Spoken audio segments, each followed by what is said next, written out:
BJP మత రాజకీయాలకు పాల్పడుతోందని ఆరోపించారు కాంగ్రెస్ నేతలు. ఓట్ల కోసం రాముడిని రాజకీయాల్లోకి లాగుతున్నారని మండిపడ్డారు. లోక్సభ ఎన్నికల్లో రాష్ట్రంలో కాంగ్రెస్ అత్యధిక సీట్లు గెలుస్తుందన్నారు. రాష్ట్రంలోని యూనివర్సిటీల్లో విద్యుత్ తాగునీటి సమస్య లేదన్నారు డిప్యూటీ సీఎం భట్టి విక్రమార్క. విద్యార్థులంతా క్యాంపస్లోనే కాంపిటేటివ్ పరీక్షలకు ప్రిపేర్ కావచ్చని చెప్పారు. విద్యుత్ కోతలపై మాజీ ముఖ్యమంత్రి కేసీఆర్ అబద్దాలు మాట్లాడుతున్నారని ఫైర్ అయ్యారు. సీఎం రేవంత్ రెడ్డి మే 4న కొత్తగూడెంలో పర్యటించనున్నట్లు తెలిపారు హస్తం నేతలు. ఖమ్మం డీసీసీ కార్యాలయంలో ఏర్పాటు చేసిన ముఖ్య కార్యకర్తల సమావేశంలో మంత్రులు భట్టి, పొంగులేటి, తుమ్మల, రాజ్యసభ సభ్యురాలు రేణుకా చౌదరి పాల్గొన్నారు. ఏ ఒక్క రోజు కూడా మొదటి వారం జీతాలు ఇవ్వనటువంటి మీరు ఈ రోజు తగుదనమ్మా అని చెప్పి అబద్ధాలు మాట్లాడుతూ కాంగ్రెస్ పార్టీ చేయట్లేదని చెప్తా ఉంది. సిగ్గు లేకుండా కరెంటు పోతా ఉందని చెప్తా ఉన్నాడు. నేను అడుగుతా ఉన్నాను, ఇన్ని అబద్ధాలు ఈ రాష్ట్ర ముఖ్యమంత్రిగా పనిచేసిన పెద్ద మనిషి ఒక స్థాయి మర్చిపోయి, ముఖ్యమంత్రి స్థాయిని కూడా మర్చిపోయి అబద్ధాలు మాట్లాడుతూ ప్రజలకు తిరుగుతా ఉన్నా, ప్రజలు గమనిస్తా ఉన్నారు. ఈ దేశానికి పట్టిన చీడ విరుగుడు అవ్వాలి అంటే తప్పకుండా కాంగ్రెస్ పార్టీ రాహుల్ గాంధీ గారిని ప్రధానమంత్రి చేసుకోవాల్సిన అవసరం ఉంది. ఏవైతే 2 విడతలుగా ఇప్పుడు పోలింగ్ జరిగింది దేశవ్యాప్తంగా, సుమారు 200 సీట్లు చిల్లరు. ఏ సర్వేలు చూసినా, ఎవరిని అడిగినా అత్యధిక సీట్లు ఇండియా కూటమికి వస్తున్నాయని వివిధ వర్గాల ద్వారా మనకి ఈనాడు సమాచారం అందుతుంది. ముఖ్యమంత్రి గాని సోనియా గాంధీ గారు ఇచ్చిన మాటలు ఒకళ్ళు చెయ్యలేకపోతే మీ కాళ్ళు పట్టుకుంటాం తప్ప ఎవరికి దాసోహం అని చెప్పి మీకు ఈ సందర్భంగా మనం చెప్తున్నాం.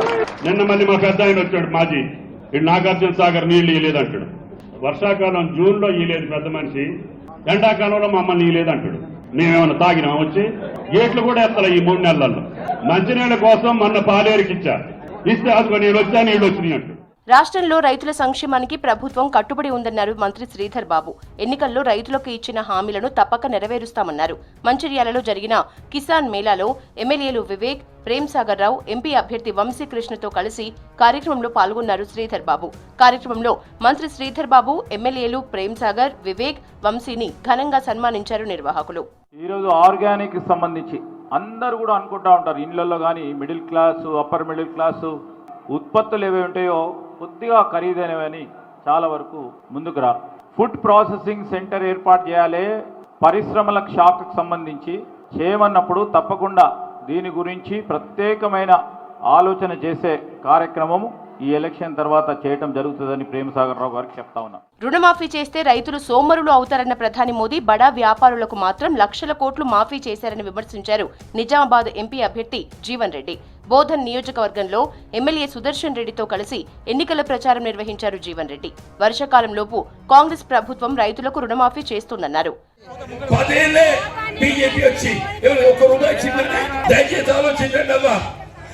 రైతు బిడ్డను కాపుతాల పొన్ని ఎద్దు తెలిసిన అని చెప్పంటున్నా, 6 సార్లు ఎమ్మెల్యే చేసి నేను అంటున్నా. ఇలా సుదర్శన్ రెడ్డి గారు ఈయన తెలిసినోడు, అనుభవించడం చెప్పని నన్ను ఇక్కడ పోటీ పెట్టిందా. ఎవరు మీ దయా చెప్పంటున్నా, నేను మిమ్మల్ని నమ్ముకొని సుదర్శన్ రెడ్డి నమ్ముకొని ఇక్కడ దాకా వచ్చింది. 6 గ్యారంటీల్లో ఇప్పటికే 4 గ్యారంటీలు అమలు చేస్తున్నామన్నారు మునుగోడు కాంగ్రెస్ ఎమ్మెల్యే కోమటిరెడ్డి రాజగోపాల్ రెడ్డి.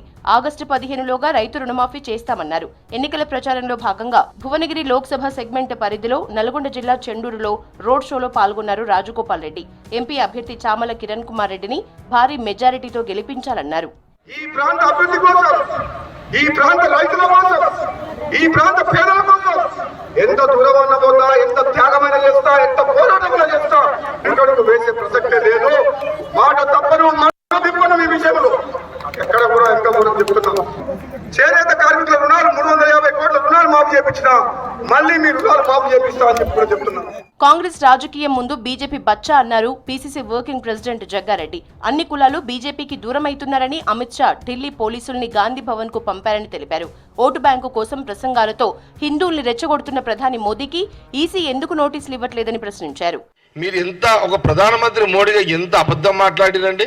ఒక ప్రధానమంత్రి హోదాలో హిందువులను రెచ్చగొట్టడానికి, అంటే ఆడవాళ్ళ పుస్తకాలను తెంపి ముస్లింలకు ఇస్తాడు అని ఎంత నీచమైన, ఎంత దిగజారుడు రాజకీయాలు ప్రధానమంత్రి హోదాలో మోడీ గారు అనే దానికి బీజేపీ నాయకులే సిగ్గుతో తల వంచుకోవాలి. రాముడి అక్షింతలతో బీజేపీ రాజకీయం చేస్తోందన్నారు ప్రభుత్వ విప్ ఆది శ్రీనివాస్. బీజేపీ మూడోసారి అధికారంలోకి వస్తే రాజ్యాంగం రద్దవుతుందన్నారు. రిజర్వేషన్లను రద్దు చేసేందుకే 400 స్థానాల్లో గెలిపించమంటున్నామన్నారు.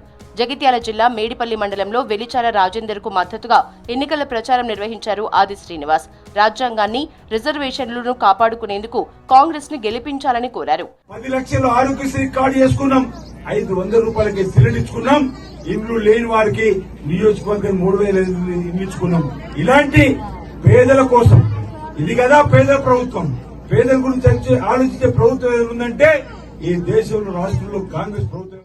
ఎన్నికలకు సమయం దగ్గర పడుతుండటంతో ప్రచారంలో స్పీడ్ పెంచారు కాంగ్రెస్ నేతలు.